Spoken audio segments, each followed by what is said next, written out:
the hope of the church is not us.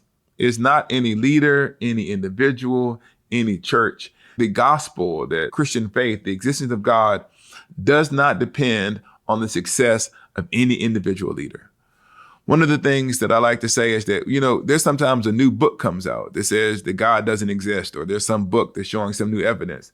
And I promise people, God is not having a committee meeting in heaven going, oh man, did you read that latest book? That guy's really had this really good argument. We need to send some angels down there really, really quick before people stop believing in me.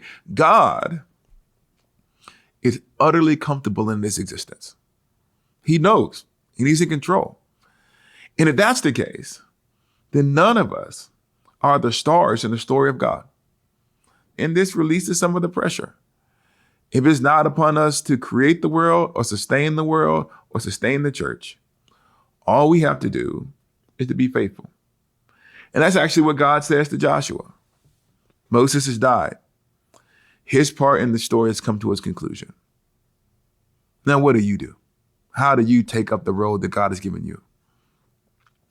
And it's interesting that he doesn't say to him, you need to have the best speaking ability, the best singing ability, the most strategic leadership plan. He speaks of none of that first.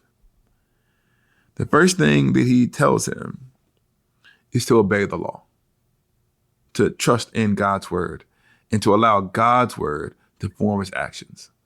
One of the first things that God calls Joshua to do is to be a person of integrity who's informed by God's own word.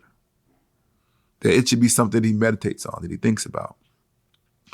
And the point of that isn't that he just says, Joshua, memorize the Bible, and memorizing the Bible is going to solve all the problems.